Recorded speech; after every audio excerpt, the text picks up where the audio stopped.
Welcome back clean news. चलिए देखते हैं उत्तर प्रदेश की 25 फटाफट बड़ी खबरों को। इससे पहले आप यूपी के किस जिले से न्यूज को देख रहे हैं हमें कमेंट बॉक्स में जरूर बताइए। साथ ही डेली अपडेट रहने के लिए चैनल को सब्सक्राइब कर बेल आइकन को दबाना बिल्कुल न भूलें। आज का लाइक एम 3000 है, उम्मीद करते हैं आप इसे जरूर पूरा करेंगे। रक्षाबंधन पर सीएम योगी ने प्रदेशवासियों को दी शुभकामनाएं, की अपील। मुख्यमंत्री योगी आदित्यनाथ ने रक्षाबंधन पर्व पर प्रदेशवासियों को हार्दिक बधाई व शुभकामनाएं दी हैं। उन्होंने कोरोना संक्रमण के दृष्टिगत लोगों से रक्षाबंधन का पर्व कोविड प्रोटोकॉल का पूर्ण पालन करते हुए मनाए जाने की अपील की थी। मुख्यमंत्री योगी आदित्यनाथ ने बधाई संदेश में कहा कि रक्षाबंधन भाई बहन के पारस्परिक प्रेम, स्नेह और विश्वास का त्योहार है। ये पर्व कर्तव्य, आत्मीयता, त्याग, सामाजिक एकता व सद्भावना का प्रतीक है। ITI चलो अभियान से निखारेंगे विद्यार्थियों का हुनर। परिषदीय स्कूल की तर्ज पर चलेगा अभियान।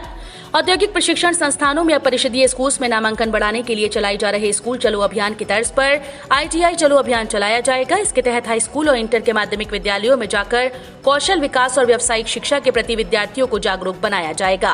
व्यावसायिक शिक्षा और कौशल विकास मंत्री कपिल देव अग्रवाल ने भी पूर्व में आयोजित नोडल प्रधानाचार्यों की वीडियो कॉन्फ्रेंस में इस बाबत अधिकारियों को निर्देश दिया है। गोरखपुर शहर के विकास पर खर्च होंगे 27.32 करोड़ रुपए। मुख्यमंत्री जल्द करेंगे कामों का शिलान्यास। मुख्यमंत्री के शहर को चमकाने, सजाने और जलभराव की समस्या को दूर करने पर 27.32 करोड़ रुपए खर्च होंगे। इस रकम से सड़कों के निर्माण और मरम्मत के साथ ही नालियां भी बनाई जाएंगी। प्रमुख सड़कों को ऑर्नामेंटल लाइट से सजाया जाएगा। पार्कों की स्थिति में भी सुधार किया जाएगा। मोहद्दीपुर स्थित विंध्यवासिनी पार्क में योग सेंटर का भी जीर्णोद्धार होगा।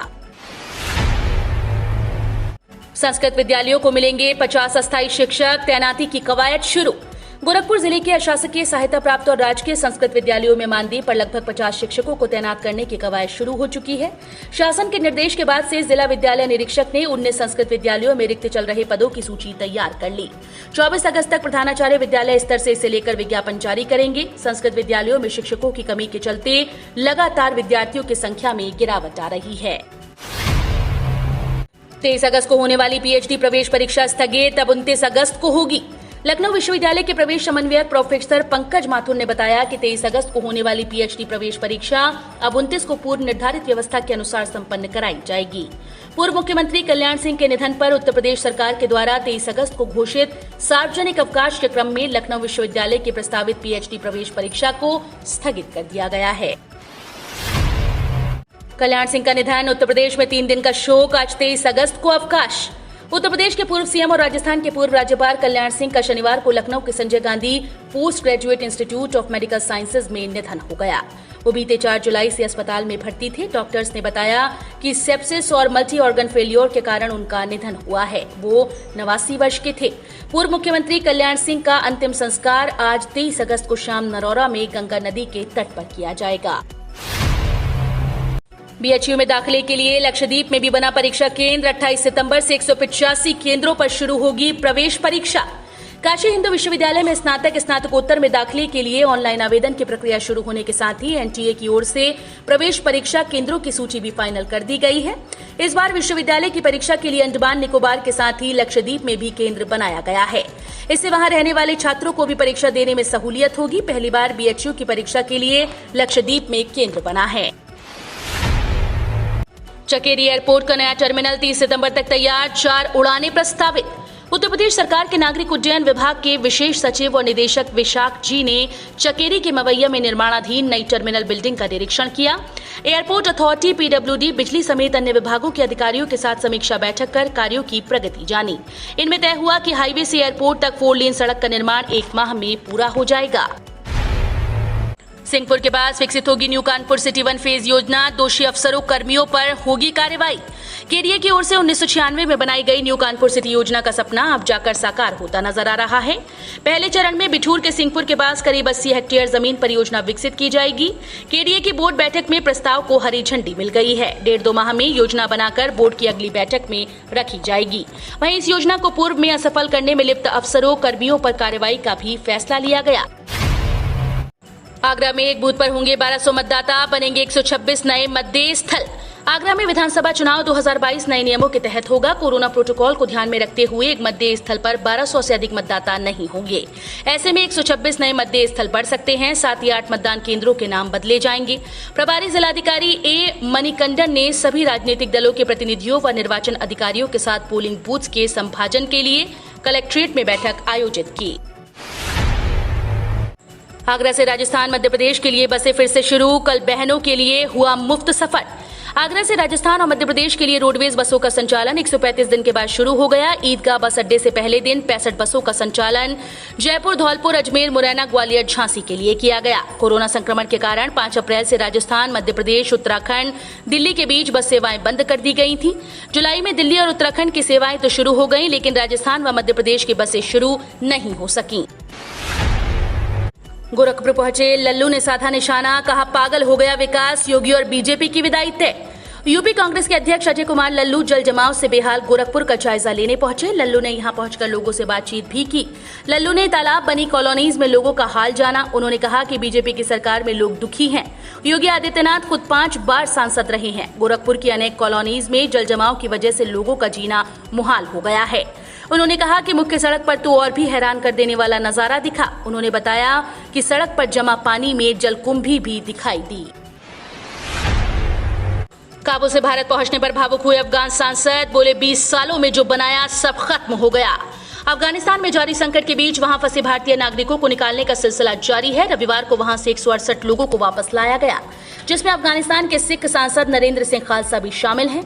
उन्होंने अफगानिस्तान से और दूसरे लोगों को रेस्क्यू करने के लिए प्रधानमंत्री नरेंद्र मोदी, भारत सरकार और भारतीय वायुसेना को धन्यवाद कहा। कल वायुसेना का एक विमान 168 लोगों को लेकर गाजियाबाद के हिंडन एयरबेस पहुंचा।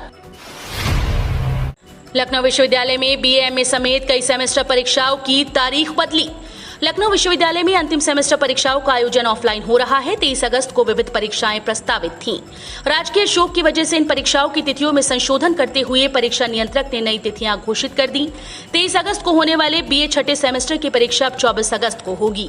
इसी क्रम में 23 अगस्त को बीपीएड प्रथम सेमेस्टर की परीक्षा 27 अगस्त, एमए इन HCYC चतुर्थ सेमेस्टर द्वितीय प्रश्न पत्र की अब 29 अगस्त, पीजी डिप्लोमा इन योगा द्वितीय सेमेस्टर की परीक्षा 29 अगस्त को होगी। सैफई से लखनऊ लौटते समय एक्सप्रेस वे पर रुके अखिलेश, कहा सरकार बनते ही पहले किसान हित के होंगे काम। इत्र नगरी की 3 महत्वाकांक्षी योजनाओं का निर्माण रुका हुआ है। इसमें सबसे महत्वपूर्ण विशिष्ट मंडी है, जो अभी तक निर्माणाधीन है। सपा सरकार बनते ही सबसे पहले किसान हित में इसका निर्माण कराया जाएगा। ये बातें सपा के राष्ट्रीय अध्यक्ष अखिलेश यादव ने ठठिया मंडी कट पर कही। रविवार को वो रक्षाबंधन का त्योहार मनाकर सैफई से लखनऊ जा रहे थे। आगरा लखनऊ एक्सप्रेस वे पर कार्यकर्ताओं को देखकर ठठिया मंडी कट पर वो रुक गए। यहाँ उन्होंने पत्रकारों से बात करते हुए ये बात कही। ब्राह्मण वोट बैंक को सहेजने के लिए सपा ने बनाई कमेटी। परशुराम मूर्ति का अनावरण समारोह जल्द। समाजवादी पार्टी ने शाहजहांपुर के जलालाबाद में लगी भगवान परशुराम की मूर्ति के अनावरण समारोह की तैयारियां शुरू कर दी। साथ ही पार्टी 25 अगस्त से करीब 10 जिलों में दूसरे चरण का प्रबुद्ध सम्मेलन करेगी। सपा ने ब्राह्मण वोट बैंक को सहेजने के लिए कमेटी बनाई है। इसमें पूर्व विधानसभा अध्यक्ष माता प्रसाद पांडे, पूर्व कैबिनेट मंत्री मनोज पांडे, अभिषेक मिश्र, पूर्व विधायक सनातन पांडे और संतोष पांडे शामिल हैं। सीएम योगी का 2 दिवसीय दौरा हुआ रद्द। बाढ़ प्रभावित क्षेत्रों का करने वाले थे हवाई सर्वेक्षण।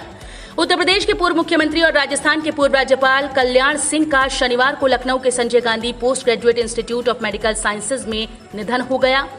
ऐसे में मुख्यमंत्री योगी आदित्यनाथ का 2 दिवसीय गोरखपुर का दौरा रद्द हो गया है। यहां आने से सीएम बाढ़ प्रभावित क्षेत्रों का जायजा लेने वाले थे। इस दौरान वो गोला और सहजनवा में बाढ़ प्रभावित लोगों को खाद्यान्न वितरित करने वाले थे। बीटीसी पुनर्परीक्षा में उत्तीर्ण अभ्यर्थियों के मामले में जवाब तलब।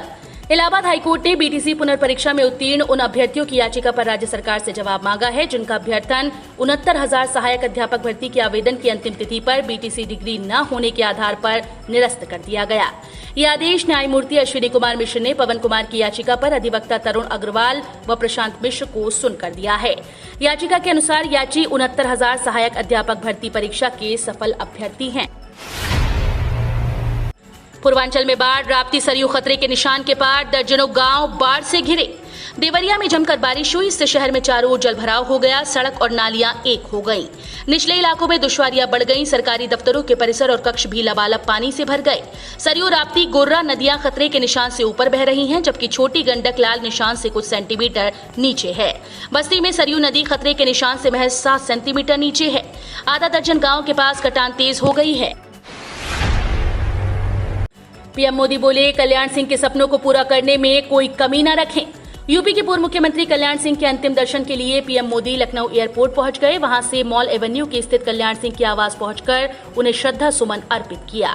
पीएम मोदी ने कहा कि कल्याण सिंह ने भारतीय जनता पार्टी, भारतीय जनसंघ पूरे परिवार को एक विचार के लिए, देश के उज्जवल भविष्य के लिए उन्होंने समर्पित किया।